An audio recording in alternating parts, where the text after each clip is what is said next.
Touched by the Light Publishing is more than a publishing company. Touched by the Light Publishing is a company dedicated to bringing light into the lives of people through reading. We believe if we minister to the world through books, in some way we shall relieve the suffering of others. We publish books that lift the human spirit and inspire people to greatness. It is important that we never stop reading, studying, or meditating on new ideas.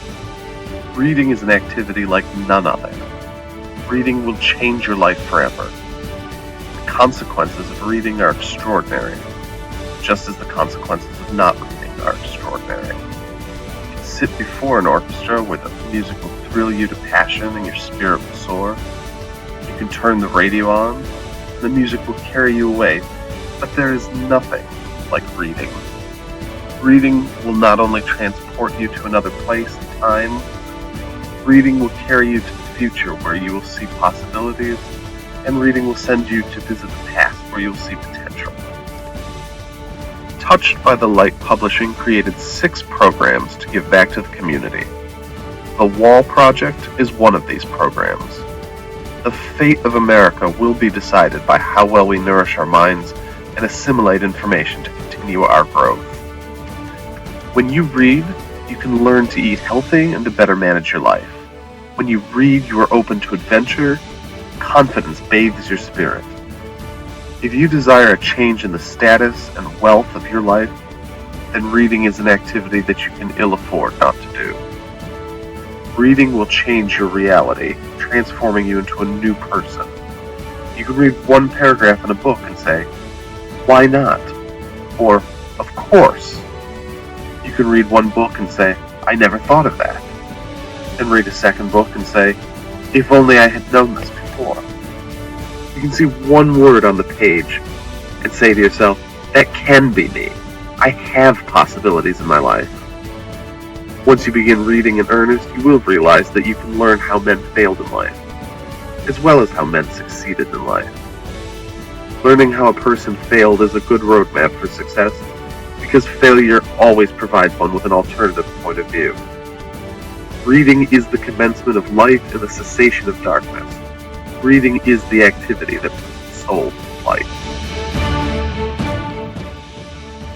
Think of the men who decided to construct the streetlight, or to design the fire hydrant, or to design the light bulb. Where did these ideas come from? What was the source of their inspiration? One source of these inventions was reading. Reading allows for the accumulation of information. When this information is assimilated in the human brain, an idea is born. One invention sparks another invention that sparks another great idea, until finally, man is raised to an enhanced state of existence. Reading provides the recipe for originality. A man says to himself, there must be a better way. He goes to a library trying to find that better way. He reads, and reads, and reads, assimilating information, looking for that better way. If he does not find that better way in the books he has read, he has still learned something. He has learned that he has to invent the better way. It's time he begins to read books looking for ideas to help him as he invents. Is your community plagued with violence and confusion? Part of the violence is due to men being returned from prison, ill-prepared to assimilate in today's society. These men have sat in prison for 5, 10, or even 15 years without intensive therapy or educational opportunities.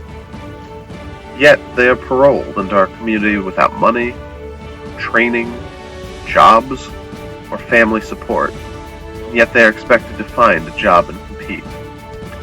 These men are ill-prepared to resume their lives in a constructive manner as fathers, husbands, and sons, because most cannot read or write. They need to be helped while they are in prison.